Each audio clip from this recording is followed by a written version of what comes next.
Day-old chick sales, hatching and selling fertilized eggs or day-old chicks of rare breeds. In the world of modern agriculture, few things are as satisfying as the sound of a successful hatch. Whether you're a backyard enthusiast or a budding entrepreneur, the market for rare breed poultry has exploded. Why? Because people are tired of the standard white egg monotony. They want the chocolate brown eggs of Amarants, the turquoise gems of an Amarocana, and the striking plumage of a silver-laced Wyandotte. Selling day-old chicks and fertile hatching eggs is more than just a business.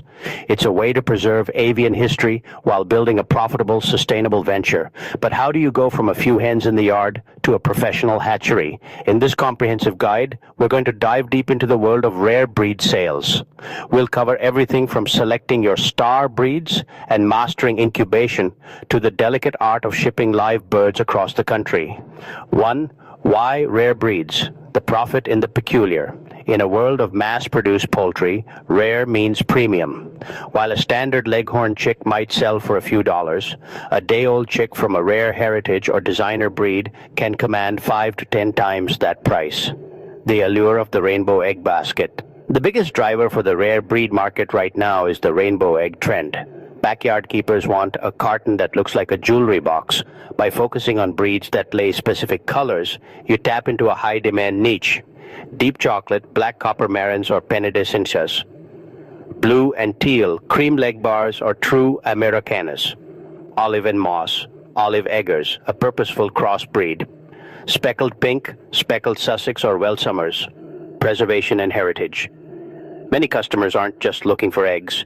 They're looking to save a piece of history. Breeds like the Ayam Cemani, the all-black Lamborghini of chickens, or the cream leg bar are conversation starters.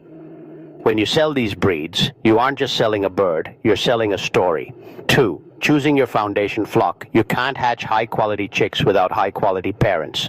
This is where most beginners make their first mistake, buying hatchery-grade birds and trying to sell them as breeder quality, quality over quantity. When starting out, it is better to have one exceptional pen of silver lace polish than 5 mediocre pens of mixed breeds. Look for standard of perfection birds. These are birds that meet the strict physical and behavioral traits defined by poultry associations. Biosecurity starts on day 1. Before you bring a single bird onto your property, have a quarantine plan. New birds should be kept at least 30 feet away from your main flock for 30 days. This prevents the introduction of respiratory illnesses or mites that could wipe out your entire investment. 3. The art and science of incubation. Hatching eggs is part physics, part biology, and a little bit of magic. To run a successful day-old chick business, you need a high hatch rate. A 50% hatch rate is a hobby, and 80-90% hatch rate is a business. Choosing your incubator. For a commercial venture, a styrofoam still air incubator won't cut it. You need a forced air incubator with automatic egg turners to prevent the embryo from sticking to the shell. Digital humidity control. Precise moisture levels are the difference between a chick that hatches and one that gets shrink-wrapped inside the egg. Sufficient capacity. Plan for growth.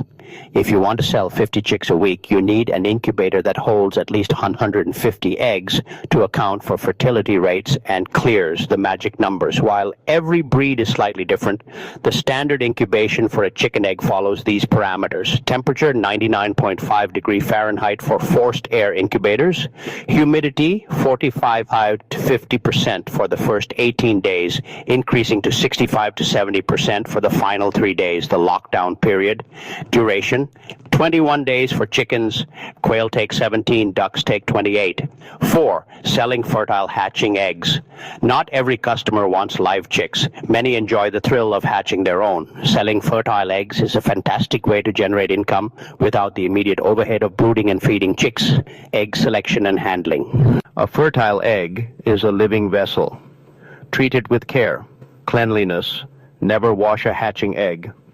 Washing removes the bloom, a protective coating that prevents bacteria from entering the pores.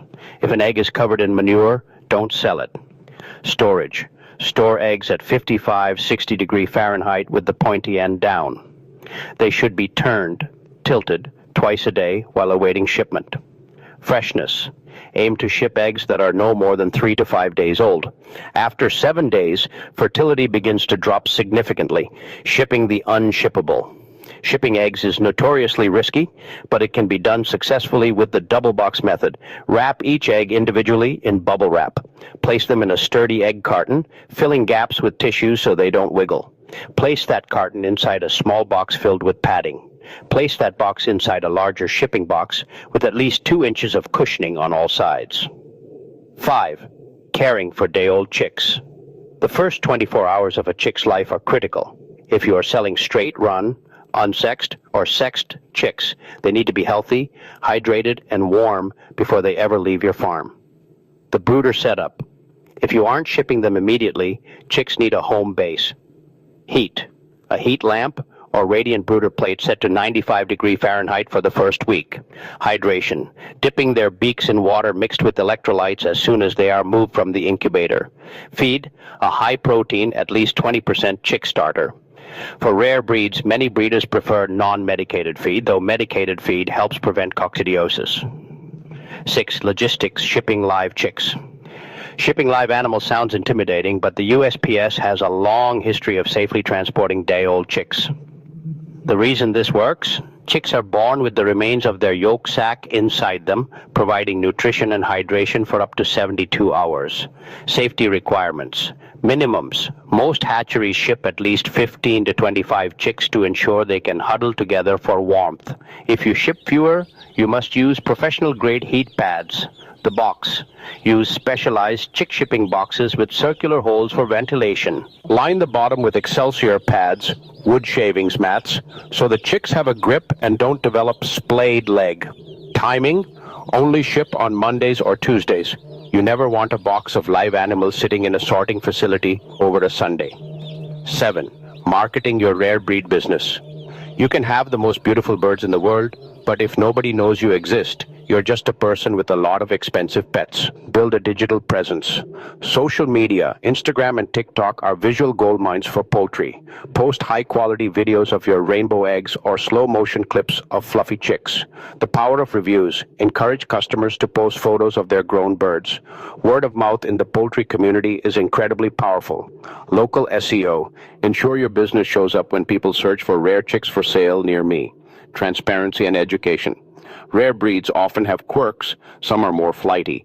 Others are prone to specific genetic traits, like the vaulted skulls of Polish chickens. Being honest with your customers about the pros and cons of each breed builds trust and ensures the birds go to the right homes.